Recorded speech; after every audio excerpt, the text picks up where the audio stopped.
अस्सलाम वालेकुम guys, welcome back to Yufer universe. Saifullah here again. और आज की डेटा बाइंडिंग की वीडियो के अंदर हम ये चीज़ देखेंगे कि डेटा बाइंडिंग के अंदर ऑब्जर्वेबल्स क्या होते हैं। हम जनरली देखेंगे कि ऑब्जर्वेबल क्या होता है, हमें इसकी क्यों ज़रूरत पड़ती है। फिर हम देखेंगे डेटा बाइंडिंग के अंदर कितनी टाइप्स हैं ऑब्जर्वेबल्स की और उनको हम किस तरीके से यूज़ कर सकते हैं। तो स्टार्ट करते हैं। सबसे पहली चीज़ है जो इंपॉर्टेंट है वो ये है कि ऑब्जर्वेबल होता क्या है, ये हमें पता होना चाहिए। तो ऑब्जर्वेबल बहुत कॉमन पैटर्न है जो कि I am pretty much sure कि आपने बहुत दफ़ा यूज़ किया होगा, लेकिन अगेन आपको बता रहा हूँ। तो ऑब्जर्वेबल ये होता है capability of an object to notify others about changes in its data. जब एक ऑब्जेक्ट के अंदर कोई भी डेटा, कोई भी प्रॉपर्टी, कोई भी वेरिएबल चेंज होता है और वो दूसरों को जहाँ पे भी वो यूज़ हो रहा है वो ऑब्जेक्ट, वो नोटिफाई कर देता है कि मेरे अंदर जो डेटा था वो अपडेट हो चुका हुआ है। तो इस एबिलिटी को हम ऑब्जर्वेबल कहते हैं। या हर वो ऑब्जेक्ट जो अपने अंदर मौजूद जो डेटा होगा, अगर उनको चेंज, जैसे वो डेटा चेंज होगा तो वो अपने डेटा को अपडेट कर लेगा ऑटोमेटिकली। तो इसको हम कहते हैं ऑब्जर्वेबल। इसको मैंने दूसरी लाइन के अंदर भी एक डिफरेंट एंगल से लिखा है कि जो भी ऑब्जेक्ट जो हमारे पास ऑब्जर्वेबल होगा उसकी जो प्रॉपर्टीज़ हैं, प्रॉपर्टी से मुराद कार्टून के अंदर प्रॉपर्टीज़ या आप वेरिएबल कह सकते हैं या फील्ड कह सकते हैं। उस किसी भी ऑब्जेक्ट की जो प्रॉपर्टीज़ या वेरिएबल्स हैं वो ऑटोमेटिकली अपडेट हो जाएंगे जैसे ही उनके अंदर कोई चेंज होगा। तो ये हमारे पास एक ऑब्जर्वेबल ऑब्जेक्ट होता है। और जब डेटा बाइंडिंग के पॉइंट ऑफ व्यू से बात करेंगे तो डेटा बाइंडिंग के अंदर अगर मैं अपने एंड्रॉयड प्रोजेक्ट के ऊपर जाऊँ और लेआउट के ऊपर जाऊँ, तो आप देख सकते हैं ये डेटा बाइंडिंग का लेआउट। और यहाँ पे मैंने एक जो वेरिएबल है वो बाउंड किया हुआ है पर्सन, इसका नाम, और इसके टाइप भी पर्सन है। तो पर्सन हमारे पास एक मॉडल क्लास है। यहाँ पे आप देख सकते हैं मैंने यहाँ पे उसकी एक क्लास लेवल के ऊपर प्रॉपर्टी क्रिएट की हुई है ताकि मैं उसको मल्टीपल फंक्शंस के अंदर एक्सेस कर सकूं। तो अब क्या होगा कि ये जो पर्सन मेरे पास है जो मैंने यहाँ पे क्रिएट किया, यहाँ पे आप देख सकते हैं इसको मैंने बाइंडिंग के साथ यहाँ पे बाउंड अटैच किया हुआ है। इसको हम बोलेंगे यूआई बाउंड ऑब्जेक्ट, क्योंकि ये यूआई के साथ बाउंड है। तो चूंकि ये ऑब्जर्वेबल नहीं है, तो अगर मैं यहाँ पे फॉर एग्जाम्पल इस बटन की क्लिक के ऊपर जो पर्सन है, मैं पर्सन डॉट जो एज है इसको मैं अगर इंक्रीमेंट कर दूँ बाय 1, तो स्टिल अगर आप एप्लीकेशन रन करेंगे तो आप क्लिक करेंगे तो एक्चुअल जो पर्सन के अंदर एज है वो अपडेट हो जाएगी। लेकिन यहाँ पे यूआई के अंदर मैं यहाँ पे नेम शो करवा रहा हूँ और यहाँ पे एज, तो आपको कोई भी चेंज नज़र नहीं आएगा, पुराना डेटा ही शो होता रहेगा। क्योंकि ये जो ऑब्जेक्ट है हमारे पास पर्सन का जो हम यहाँ पे यूज़ कर रहे हैं, यहाँ से जो हमने बाउंड करवाया है, ये ऑब्जर्वेबल नहीं है, तो ऑटोमेटिकली जो यूआई है वो अपडेट नहीं होगी। लेकिन अगर यही ऑब्जेक्ट हमारे पास ऑब्जर्वेबल हो जाएगा तो जैसे ही हम यहाँ पे इसका डेटा अपडेट करेंगे तो वो ऑटोमेटिकली यूआई के ऊपर हमें शो होना शुरू हो जाएगा। अगर मैं इतनी एप्लीकेशन रन करूँ तो सिर्फ आप लोगों को समझाने के लिए, आई एम 100% श्योर आपको इसकी समझ आ चुकी होगी। स्किप भी आप कर सकते हैं आप नेक्स्ट जो 15-20 सेकंड है, लेकिन स्टिल आपको समझाने के लिए, जैसे ही एज अपडेट होगी तो वो अपडेटेड एज हमें टोस्ट में यहाँ पे शो होगी। तो आप देख सकते हैं हमारी एप्लीकेशन रन हो रही है और जो इनिशियल वैल्यूज़ है अली और 35 वो हमें शो हो रही हैं। अब जैसे ही अगर मैं क्लिक करता हूँ बटन के ऊपर तो आपने देखा age is 36, age by 1 increment हो चुका हुआ है उसके अंदर। जितनी दफ़ा आप क्लिक करेंगे एज बाय 1 इंक्रीमेंट होता जाएगा उसके अंदर। लेकिन अब जो एक्चुअल हमारे पास यहाँ पे वेरिएबल है पर्सन का, उसकी जो एज है वो अपडेट हो चुकी हुई है, उसकी प्रॉपर्टीज़, उसकी वेरिएबल की वैल्यू अपडेट हो चुकी हुई है। लेकिन चूंकि वो ऑब्जर्वेबल नहीं है तो हमें यूआई के ऊपर कोई अपडेट नज़र नहीं आई। या जहाँ पे भी ये ऑब्जेक्ट यूज़ हो रहा था वहाँ पे हमें नहीं पता चला कि इसकी जो ऑब्जेक्ट की प्रॉपर्टीज़ हैं वो अपडेट हो चुकी हुई हैं। या जो फर्स्ट लाइन है इसके पॉइंट ऑफ व्यू से आप देखेंगे तो इस ऑब्जेक्ट ने, पर्सन के ऑब्जेक्ट ने, जहाँ पे भी ये यूज़ हो रहा था, इसने नोटिफाई नहीं किया दूसरों को कि इसके अंदर जो डेटा था वो चेंज हो चुका हुआ है, तो ये ऑब्जर्वेबल नहीं है। और अगर ये ऑब्जर्वेबल होगा तो मैंने आपको बताया जैसे ही एज अपडेट होगी, इसकी कोई भी प्रॉपर्टी, कोई भी वैल्यू अपडेट होगी, चेंज होगी, ऑटोमेटिकली जहाँ पे भी वो ऑब्जेक्ट यूज़ हो रहा होगा वहाँ पे वो वाली वैल्यू अपडेट हो जाएगी। और ये हम इस वीडियो में प्रैक्टिकली करके भी देखेंगे। तो ये हमारे पास ऑब्जर्वेबल होता है। और अगर आपको ऑब्जर्वर पैटर्न का पता होगा रिएक्टिव प्रोग्रामिंग के अंदर, तो आपको इसका पहले ही आइडिया होगा कि ये क्या है। और I am pretty much sure कि आपको अगर ये नेम में भी सुनने में मुश्किल लग रहा हो ऑब्जर्वर पैटर्न या रिएक्टिव प्रोग्रामिंग, लेकिन आपने ये यूज़ किया होगा। लाइक अगर आपने फायरबेस के अंदर कोई भी प्रोडक्ट यूज़ किया है, Firebase authentication, Firebase real time database, या कोई भी आपने लिसनर अटैच किया है कभी भी किसी भी बटन के साथ, तो वो भी एक्चुअली हमारे पास एक ऑब्जर्वेबल या ऑब्जर्वर पैटर्न ही होता है। लाइक मैंने यहाँ पे बटन के साथ, ये जो बटन है नीचे क्लिक में, इसके साथ मैंने एक लिसनर अटैच किया हुआ है। तो ये लिसनर है, ये ऑब्जर्वर है। ये किसको ऑब्जर्व कर रहा है? ये एक एक्शन को या एक बटन को ऑब्जर्व कर रहा है। जैसे ही हम बटन के ऊपर कोई एक्शन परफॉर्म करते हैं, लाइक क्लिक या लॉन्ग क्लिक या कुछ भी, तो ये जो ऑब्जर्वर है इसको पता चल जाता है कि बटन जो है वो उसके ऊपर कोई ना कोई एक्शन हुआ है, तो ये खुद को एग्जीक्यूट कर लेता है। या ये आप कह सकते हैं कि बटन के ऊपर जैसे ही कोई एक्शन होगा तो बटन नोटिफाई कर देगा अपने सारे के सारे ऑब्जर्वर्स को। तो ये हमारे पास ऑब्जर्वेबल या ऑब्जर्वर पैटर्न है, ये बहुत कॉमन है प्रोग्रामिंग के अंदर। तो हमारे पास जो एक ऑब्जर्वेबल ऑब्जेक्ट होगा जो कि एक्चुअली एक ऑब्जर्वेबल क्लास होगी, वो एक ऐसी क्लास होती है कि जिसको दूसरी क्लासेस ऑब्जर्व कर सकती हैं। यहाँ पे हम पर्सन जो क्लास है इसको यूज़ कर रहे हैं लेकिन इसको ऑब्जर्व नहीं कर रहे। क्यों? क्योंकि ये नॉर्मल क्लास है, ये एक ऑब्जर्वेबल क्लास नहीं है। इसको ऑब्जर्वेबल बनाने के लिए हमें कुछ एक्स्ट्रा स्टेप्स करने पड़ते हैं, वो इस वीडियो के अंदर आगे जाके देखेंगे। तो जैसे ही किसी भी क्लास को, जो ऑब्जर्वेबल क्लास होती है, उसके अंदर जो डेटा होता है वो चेंज होता है, तो जितने भी उसके ऑब्जर्वर्स होते हैं उनको नोटिफाई कर दिया जाता है कि ये जो क्लास है, जो ऑब्जर्वेबल क्लास है, उसका डेटा अपडेट हो चुका हुआ है। जिसकी मैंने पीछे आपको पर्सन की एज की एग्जांपल दी है कि पर्सन की जो क्लास है यहाँ पे ये ऑब्जर्वेबल नहीं है, तो एज हमने अपडेट की लेकिन वो यहाँ पे यूआई के ऊपर अपडेट नहीं हुई। लेकिन अगर पर्सन हमारे पास ऑब्जर्वेबल होगी तो जैसे ही एज अपडेट होगी तो यहाँ पे हम पर्सन को यूज़ कर रहे हैं। इट मीन्स के यूज़ करने का मतलब है कि हम इसको ऑब्जर्व कर रहे हैं। यहाँ पे हम इसको जो है वो इसकी पर्सन की जो वैल्यू मैंने एक्चुअली यहाँ पे सेट की है प्रोग्रामिंग के अंदर, अली और 35, इन्हीं वैल्यूज़ को हम यहाँ पे यूज़ कर रहे हैं, नेम और एज को। एक्चुअली हम इनको ऑब्जर्व आप कह सकते हैं कर रहे हैं। जैसे ही इनमें से कोई भी वैल्यू अपडेट होगी तो वो ऑटोमेटिकली यहाँ पे अपडेट हो जाएगी, तो ये हमारे पास ऑब्जर्वेबल है। तो आपको मे भी सुनने में थोड़ा मुश्किल लग रहा हो, लेकिन जब इम्प्लीमेंटेशन के ऊपर आएंगे तो ये बहुत आसान है और आपको इसकी जो रियल पावर है वो इम्प्लीमेंटेशन के ऊपर नज़र आएगी। तो अगर अभी तक आपको थ्योरी की समझ नहीं आ रही या थोड़ा सा बोर कर रही है तो बेयर विद मी, क्योंकि थ्योरी बहुत इंपॉर्टेंट है और वैसे भी आपको पता होगा कि मैं जब तक थ्योरी कवर ना करूँ मैं प्रैक्टिकली कोई चीज़ नहीं समझाता। क्योंकि थ्योरी का आपको पता होना चाहिए हम क्या चीज़ कर रहे हैं, क्यों कर रहे हैं, जो काम हो रहा है वो क्यों हो रहा है, कैसे हो रहा है, फिर आप कंप्लीटली उसकी जो फंक्शनैलिटी है, उसकी जो फीचर्स हैं उनको यूज़ कर सकते हैं। तो अगेन जो ऑब्जर्वेबल है या ऑब्जर्वर पैटर्न है, ये बहुत कॉमन प्रोग्रामिंग पैटर्न है और इसकी मैंने एग्जांपल भी लिखी है कि जो ब्रॉडकास्ट रिसीवर्स हैं एंड्रॉयड के अंदर, ये बहुत कॉमन एग्जांपल है ऑब्जर्वेबल्स की या ऑब्जर्वर पैटर्न की। लाइक आप कोई भी फॉर एग्जांपल आपके पास बोर्ड कंप्लीटेड का एक हमारे पास एक्शन है, हम उस जो ब्रॉडकास्ट है उसको रजिस्टर कर लेते हैं। रजिस्टर करने से ये मुराद है कि हमारी एप्लीकेशन उस इवेंट के लिए लिसन करना शुरू कर देगी या ऑब्जर्व करना शुरू कर देगी। जैसे ही वो इवेंट अक्कर होगा तो ऑटोमेटिकली जितने भी ऑब्जर्वर्स हैं, एंड्रॉयड फ्रेमवर्क जितने भी ऑब्जर्वर्स होंगे उन सब को ये मैसेज सेंड करेगा। हमारी एप्लीकेशन भी अगर उसको ऑब्जर्व कर रही है बोर्ड कंप्लीटेड को, तो जैसे ही डिवाइस बूट होगी, रीबूट होगी और कंप्लीट होगा बूट, तो वो हमारी एप्लीकेशन के अंदर वो ब्रॉडकास्ट डिलीवर हो जाएगा। तो ये भी ऑब्जर्वेबल पैटर्न है।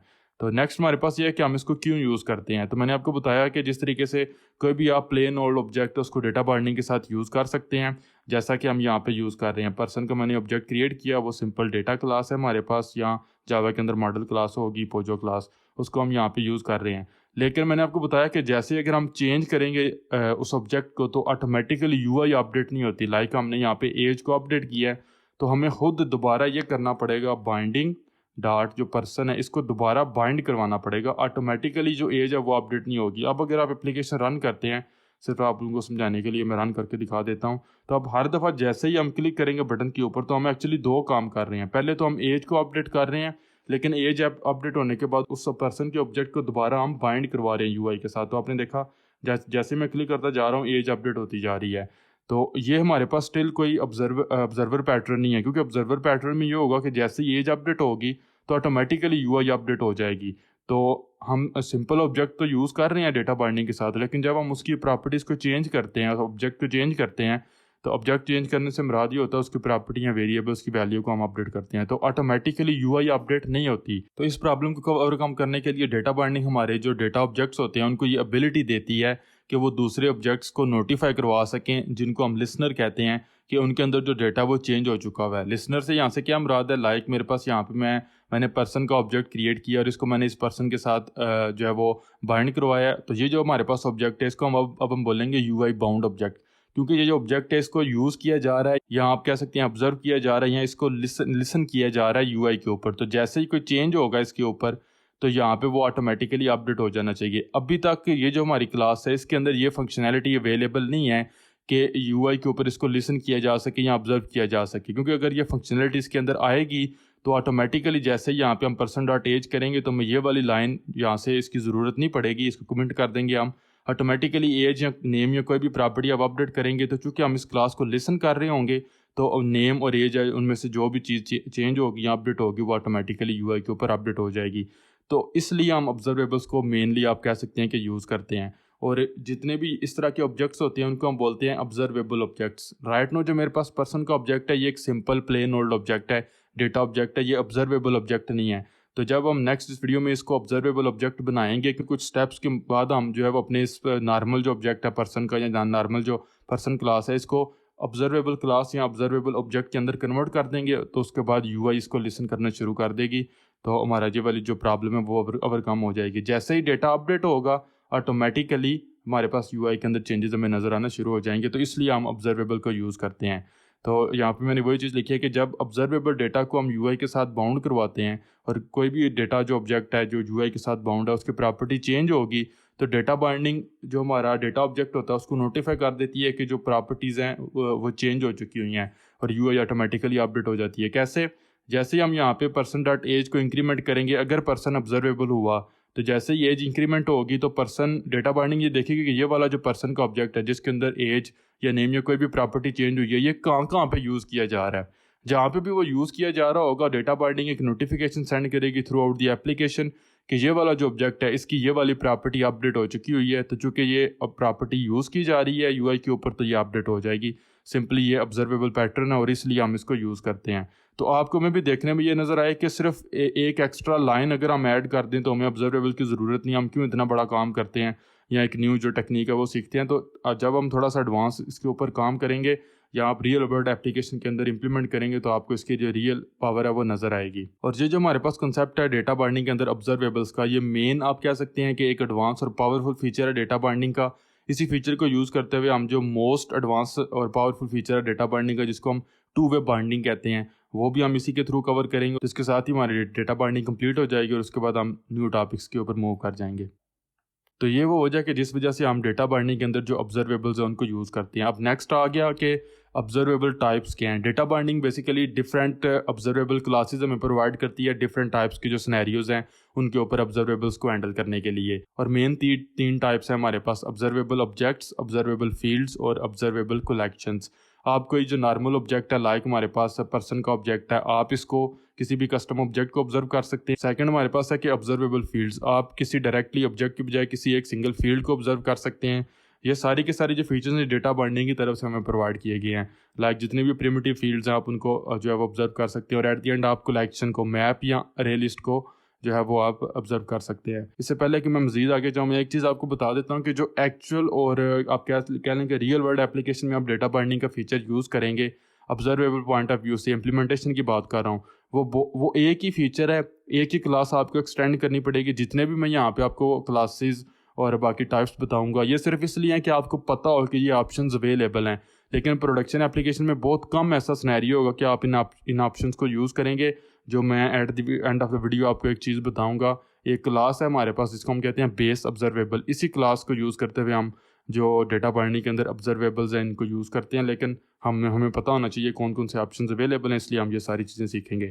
तो जितने भी हमारे पास ऑब्जर्वेबल क्लासेस हैं ये हमें एक ऐसा फंक्शन या ऐसी फंक्शनलिटी प्रोवाइड करती हैं जो यूआई बाउंड डेटा ऑब्जेक्ट्स होते हैं वो नोटिफाई कर सकते हैं यूआई को कि डेटा चेंज हो चुका हुआ है, यानी कि वो ऑब्जर्वेबल हो सकते हैं। और जैसे मैंने यहाँ पे वो चीज़ लिखी है कि जैसे ही कोई भी एक ऑब्जर्वेबल ऑब्जेक्ट जो है वो यूआई के साथ बाउंड होगा और उसकी कोई भी प्रॉपर्टी चेंज होगी तो यूआई ऑटोमेटिकली अपडेट हो जाएगी।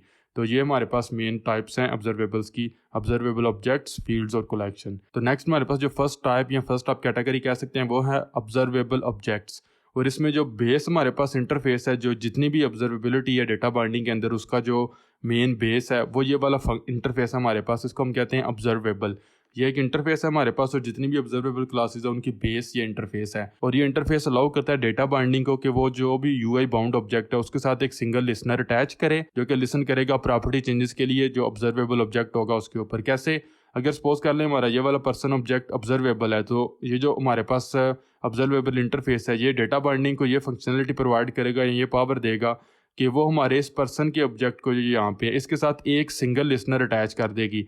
तो जैसे ही इस पर्सन की कोई भी प्रॉपर्टी लाइक एज मैंने यहाँ पे चेंज की है तो जहाँ पे भी ये पर्सन यूज़ हो रहा होगा डेटा बाइंडिंग जो है वो इस नोटिफाई कर देगी पर्सन ऑब्जेक्ट को कि जो एज है वो अपडेट हो चुकी है और उसको यूआई के ऊपर शो करवा देगी। यूआई का आप कह सकते हैं कि अपडेट हो जाएगी।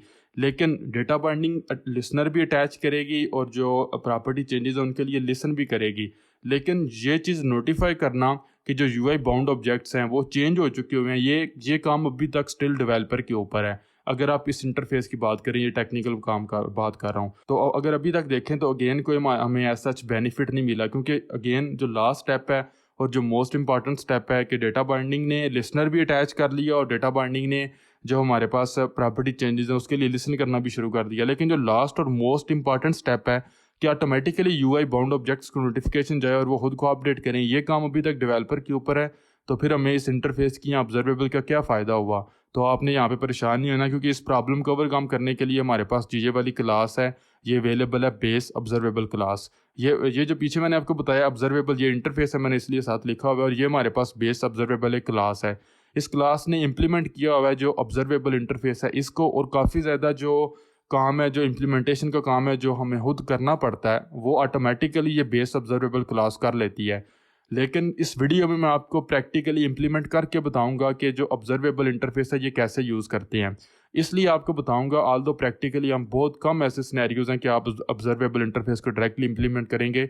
आप जो हमारे पास बेस ऑब्जर्वेबल क्लास है इसी को यूज़ करेंगे। लेकिन मैं इसलिए आपको ये चीज़ इंप्लीमेंट करके बताऊंगा कि आपको पता हो कि अंडर द हुड क्या हो रहा है, यहाँ जो हमारे पास behind the scene data binding कैसे ये काम कर रही है। लेकिन प्रोडक्शन एप्लीकेशन में बहुत कम ऐसे सिनेरियोज है। मैं ये तो नहीं कहता कभी आप यूज़ नहीं करेंगे, लेकिन बहुत कम, आप कह सकते हैं 100 में से 2-3% चांस है कि आप ऑब्जर्वेबल इंटरफेस को डायरेक्टली यूज़ करें। अदरवाइज़ काफ़ी ज़्यादा जो सिंप्लिसिटी है वो ऐड हो चुकी हुई है बेस ऑब्जर्वेबल क्लास की वजह से। तो मैंने आपको बताया कि ये इंप्लीमेंट करती है ऑब्जर्वेबल इंटरफेस को, और जो लिसनर रजिस्ट्रेशन मैकेनिज्म है, लाइक लिसनर अटैच करना है, रिमूव करना है, वो भी ऑटोमेटिकली इंटरनली हो जाता है। हम देखेंगे इसी वीडियो में कि जब हम यूज़ करेंगे ऑब्जर्वेबल इंटरफेस को तो हमें लिसनर खुद अटैच और रिमूव करने पड़ते हैं। लेकिन जब हम बेस ऑब्जर्वेबल क्लास को यूज़ करते हैं तो लिसनर रजिस्ट्रेशन मैकेनिज्म है जो वो ऑटोमेटिकली इंप्लीमेंटेड होता है। और लिसनर रजिस्ट्रेशन मैकेनिज्म से मुराद ये है कि एक सिंगल लिसनर चूँकि अलाउ होता है हमें डेटा बाइंडिंग के अंदर, तो उस लिसनर को अटैच करना और अप्रोप्रिएट टाइम के ऊपर रिमूव करना ये ऑटोमेटिकली इंटरनली हो जाता है जब हम बेस ऑब्जर्वेबल को यूज़ करते हैं। और यहाँ पे भी एक चीज़ है कि जो ऑब्जर्वेबल ऑब्जेक्ट्स को डेटा चेंजेस के बारे में नोटिफाई करना है वो स्टिल डेवलपर के ऊपर है। लेकिन हमारे पास यहाँ पे एक एनोटेशन मौजूद है, @बाइंडेबल एनोटेशन, तो ये ऑटोमेट कर देती है इस नोटिफिकेशन के प्रोसेस को। सिर्फ इस एक एनोटेशन को यूज़ करने की वजह से ऑटोमेटिकली हम जो है वो नोटिफाई कर देती हैं अपनी प्रॉपर्टीज़ को। अब यूआई अपडेट्स के रिलेटेड और डेवलपर का जो काम है वो ख़त्म हो जाता है, और आपने देखा कितना सिंपल हो चुका है हमारे पास इसको इस्तेमाल करना। तो अब नेक्स्ट और जो इम्पॉर्टेंट चीज़ है इस वीडियो की वो ये है कि इन दोनों में से ऑब्जर्वेबल इंटरफेस या क्लास, इन दोनों में से आप क्या चीज़ यूज़ करेंगे। तो बेस ऑब्जर्वेबल जो है वो बेस्ट चॉइस है in most of the cases, क्योंकि मैंने आपको बताया 100 में से आप कह सकते हैं कि 95-96 टाइम्स आप बेस ऑब्जर्वेबल को यूज़ करेंगे। जो इंटरफेस है ऑब्जर्वेबल, इसको बहुत कम चांसेस है कि आप इंप्लीमेंट करें, और बेस ऑब्जर्वेबल क्लास को एक्सटेंड करना बहुत सिंपल है और हमारा काफ़ी ज़्यादा काम ऑटोमेटिकली हो जाता है। नेक्स्ट आपने पीछे एक एनोटेशन देखी है @बाइंडेबल, तो इसको काफ़ी ज़्यादा हमने यूज़ करना है। टू वे डेटा बाइंडिंग के अंदर भी इसको हमने यूज़ करना है, तो मैं यहाँ पे थोड़ा सा आपको इसके बारे में बताना चाह रहा हूँ। ये अगेन थ्योरेटिकल है, इसके बाद मैं आपको प्रैक्टिकली भी ये सारे का सारा काम करके बताऊँगा। तो डेटा बाइंडिंग को ये बताने के लिए कि कोई एक जो प्रॉपर्टी है या कोई ऑब्जेक्ट है वो ऑब्जर्वेबल है, हमें ये करना पड़ता है कि उस ऑब्जेक्ट का जो पब्लिक गेटर मेथड होता है उसको @बाइंडेबल एनोटेशन देनी पड़ती है। जैसे ही हम किसी भी प्रॉपर्टी या किसी भी वेरिएबल को, अगर कॉटलन के अंदर होंगे तो वो प्रॉपर्टी होगी, अगर जावा के अंदर होंगे तो वो वेरिएबल होगा। वो कोई ऑब्जेक्ट हो सकता है, प्रिमिटिव फील्ड हो सकती है, कोई भी चीज़ हो सकती है। उस ऑब्जेक्ट या उस फील्ड को ये बताने के लिए डेटा बाइंडिंग को कि ये ऑब्जर्वेबल है, उसका जो गेटर होता है, जो पब्लिक गेटर मेथड होता है, उसके ऊपर हमें ये वाली जो @बाइंडेबल एनोटेशन है ये यूज़ करनी पड़ती है। तो अगर मैं सिर्फ आपको यहाँ पे बताऊँ पर्सन क्लास के अंदर, तो आप कुछ इस तरीके से करेंगे। लाइक मैं यहाँ पे सिंपल एक प्रॉपर्टी ले लेता हूँ, लाइक इसको मैं A कह देता हूँ, इसकी वैल्यू इंटीजर है, सपोज करें 10 है, सिर्फ ये डेमोन्स्ट्रेशन है।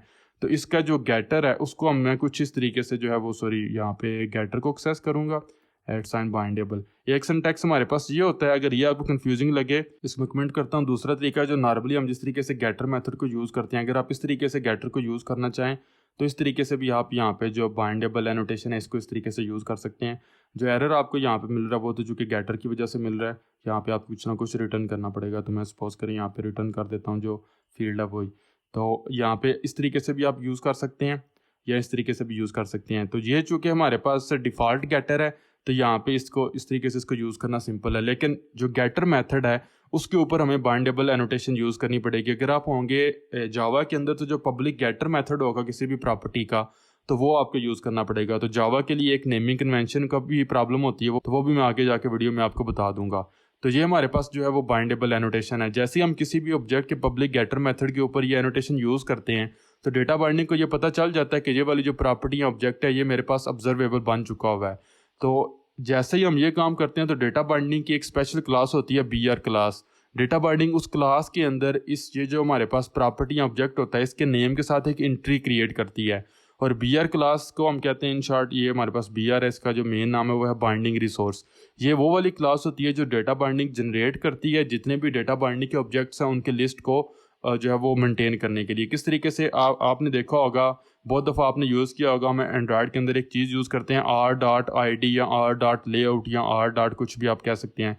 तो उस आर क्लास के अंदर बेसिकली आईडीज़ होते हैं, जितने भी हमारे लेआउट के ऊपर हम किसी व्यू को आईडी देते हैं, लाइक ये वाली होगी, या कोई लेआउट हमने एक्सेस करना है, कोई रिसोर्स एक्सेस करना है। सेम चीज़ डेटा बाइंडिंग करती है, लेकिन डेटा बाइंडिंग रिसोर्सेज के लिए जो क्लास जनरेट होती है उसको हम कहते हैं बी आर क्लास। तो बी आर क्लास के अंदर अगर सपोज करें मैं इसको अनकमेंट कर देता हूँ, तो जैसे ही हम ये काम करेंगे तो डेटा बाइंडिंग ये करेगी कि उस बी आर क्लास के अंदर इस वेरिएबल के लिए जो इसका नाम ए है, इसके साथ एक एंट्री क्रिएट कर देगी। तो अगर मैं सपोज करें यहाँ पे वो क्लास टाइप करता हूँ बी आर, तो जो मेरा अपने पैकेज से बी आर क्लास आ रही है उसको मैं इंपोर्ट कर लेता हूँ। तो अगर यहाँ पे आपको इंपोर्ट नहीं हो रही, यहाँ अगर मैं कमांड या कंट्रोल क्लिक करूँ तो मैं इस क्लास के ऊपर चला जाता हूँ। इसको तो मैं बाद में एक्सप्लेन करता हूँ।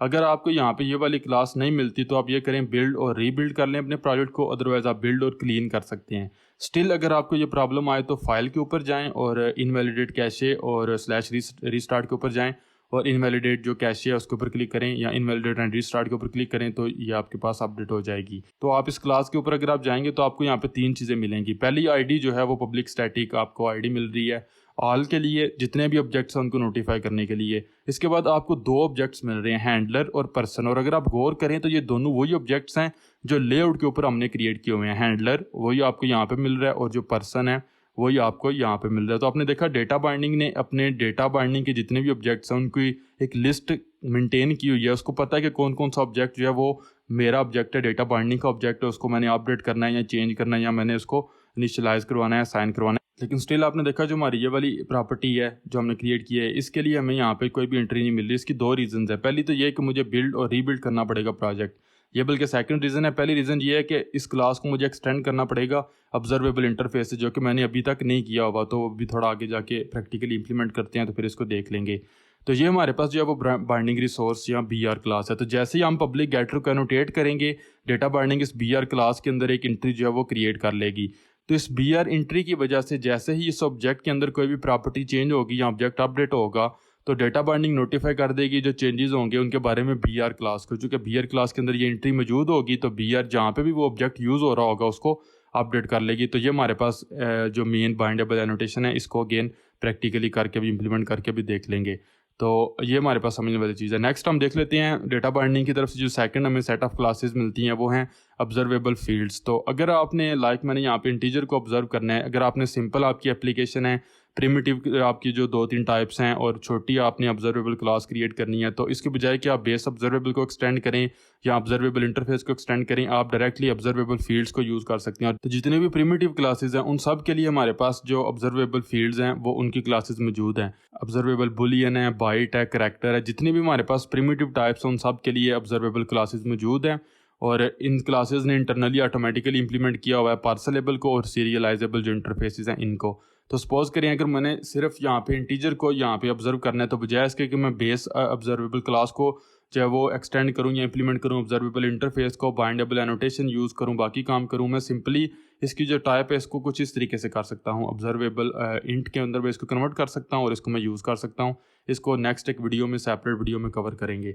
तो ये भी हमें डेटा बाइंडिंग की तरफ से ऑप्शन मिलता है। लेकिन आपको एक चीज़ बता दूँ कि ये जो आपके पास ऑप्शन तो मौजूद है ऑब्जर्वेबल फील्ड्स का, लेकिन आई एम श्योर कि आप शायद ही कभी आप इसको यूज़ करें, क्योंकि ये सुनने में या देखने में तो बहुत पावरफुल लगता है, लेकिन फंक्शनैलिटी के पॉइंट ऑफ व्यू से या आप कह सकते हैं कि मेंटेन करने के हवाले से, फ्लेक्सिबिलिटी के पॉइंट ऑफ व्यू से ये इतनी ज़्यादा पावरफुल चीज़ें नहीं है। तो जो अपनी प्रिमिटिव टाइप्स होती हैं, कस्टम टाइप्स होती हैं, हम डायरेक्टली उन्हीं को ही यूज़ करेंगे और नेक्स्ट एक वीडियो में इनको देखेंगे भी। तो जिस तरीके से हमारे पास प्रिमिटिव टाइप्स के लिए ऑब्जर्वेबल फील्ड्स है, इसी तरीके से हमारे पास एक न्यू टाइप है जो ऑब्जर्वेबल फील्ड्स के अंदर आती है। इसकी टाइप है वो ऑब्जर्वेबल फील्ड है और ये किसी भी ऑब्जेक्ट को, मॉडल क्लास का ऑब्जेक्ट जो होता है उसको हम जो है वो लिसन या ऑब्जर्वेबल बनाने के लिए इसको हम यूज़ करते हैं। ये प्रिमिटिव ऑब्जर्वेबल क्लास की तरह ही होती है। सिंपल ये है कि वो प्रिमिटिव टाइप्स को जो है वो ऑब्जर्व करती हैं या लिसन करती हैं। इनके अंदर हम मॉडल ऑब्जेक्ट को यूज़ करते हैं। लाइक फॉर एग्जांपल अगर आपने यहाँ पे इस इंटीजर या किसी करैक्टर या बुलियन के बजाय इस पर्सन को अगर आपने ऑब्जर्वेबल बनाना है, तो आप यहाँ पे पर्सन की टाइप जो है उसको यूज़ कर सकते हैं।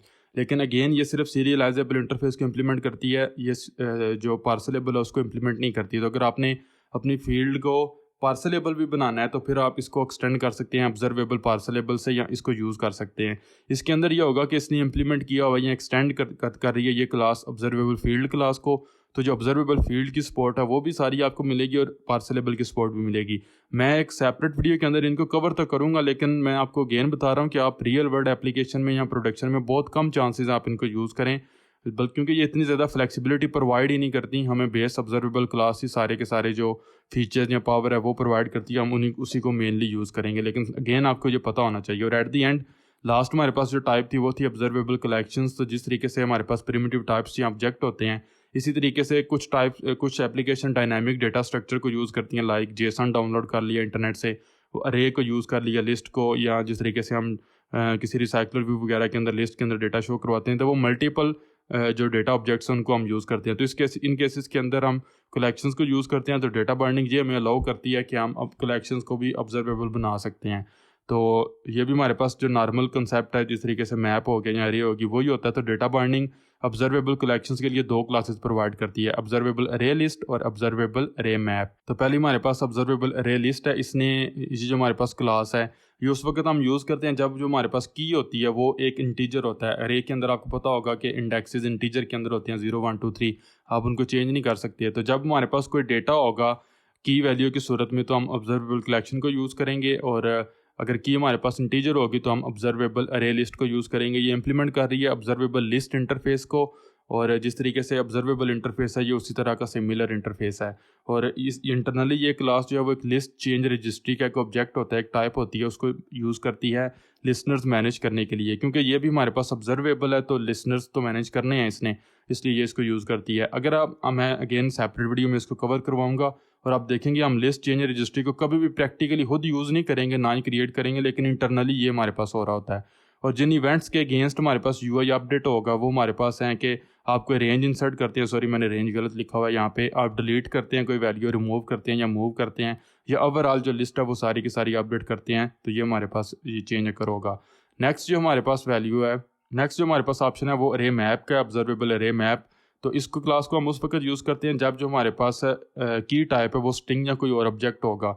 तो मैप के अंदर भी हम की वैल्यू पेयर से सेव करते हैं, लेकिन आपको पता होगा अरे के अंदर जो वैल्यू हम असाइन करते हैं, जो की होती है या इंडेक्स होता है, वो हमेशा इंटीजर होता है और वो प्री डिफाइंड होता है, हम उसको चेंज नहीं कर सकते। लेकिन मैप के अंदर हम किसी भी स्ट्रिंग को या किसी ऑब्जेक्ट को, जो फॉर एग्जांपल यहाँ पे हमारे पास पर्सन का ऑब्जेक्ट है, तो इस पर्सन ऑब्जेक्ट को भी हम एज अ की यूज़ कर सकते हैं। तो इस केस के अंदर हम जो ऑब्जर्वेबल अरे मैप है इसको यूज़ करेंगे। ये इंप्लीमेंट करता है ऑब्जर्वेबल मैप इंटरफेस को ऑब्जर्वेबल लिस्ट इंटरफेस के बहुत सिमिलर है ये, और इंटरनली ये क्लास मैप चेंज रजिस्ट्री को यूज़ करती है लिसनर्स को मैनेज करने के लिए। जो इवेंट्स जिनके अगेंस्ट यूआई अपडेट होगी या डेटा बाइंडिंग जो है वो नोटिफिकेशन डेटा अपडेट करेगी या नोटिफिकेशन जो है वो जारी करेगी, वो होगा इंसर्ट, अपडेट और डिलीट के मेथड्स। तो ये ऑब्जर्वेबल्स की वो वाली टाइप्स या क्लासेस थी जो डेटा बाइंडिंग की तरफ से हमें मिलती हैं। लेकिन हम मोस्ट ऑफ द केसेस अपना जो कस्टम ऑब्जर्वेबल्स है उनको क्रिएट करते हैं। मैंने पीछे भी आपको बताया कि जो डेटा बाइंडिंग की तरफ से क्लासेस मिलती हैं वो बहुत कम प्रैक्टिकल सिनेरियोज को कवर करती हैं। देखने में या सुनने में तो वो बहुत पावरफुल नज़र आती हैं, लेकिन एक्चुअली आप उनको इतना यूज़फुल नहीं पाएंगे। आप जो कस्टम ऑब्जर्वेबल्स हैं उनको मोस्टली हम क्रिएट करते हैं, तो उसके लिए हम एक्सटेंड करते हैं अपनी मॉडल क्लास को बेस ऑब्जर्वेबल क्लास से। तो जो हमारे पास प्रोसेस होता है ऑब्जर्वेबल्स को यूज़ करने का वो बहुत इजी और सिंपल हो जाता है, तो काफ़ी ज़्यादा ग्रेट फंक्शनलिटीज़ हमें मिलती हैं। तो ये हमारे पास थी डेटा बाइंडिंग के अंदर जो ऑब्जर्वेबल्स हैं वो। तो आई थिंक सो आपको सारी चीज़ों की समझ आ चुकी होगी। तो वीडियो अगर हेल्पफुल लगी हो, अच्छी लगी हो तो लाइक कीजिएगा, और किसी भी तरह का अगर कोई क्वेश्चन है तो आप कमेंट्स पे मुझसे पूछ सकते हैं। मेक श्योर कर लें कि आप मेरे चैनल के ऊपर अगर न्यू है तो सब्सक्राइब करें और बेल आइकन को दबाएं ताकि आप लेटेस्ट पार्ट्स को मिस ना कर सकें। Again I am really sorry, काफ़ी टाइम के बाद वीडियो अपलोड की है, टाइम नहीं मिला, लेकिन अब मैं इंशाल्लाह कोशिश करूँगा जितनी जल्दी हो सके 1 बाय 1 ये सारे टॉपिक्स कवर करूँ। टेक केयर, अल्लाह हाफिज़।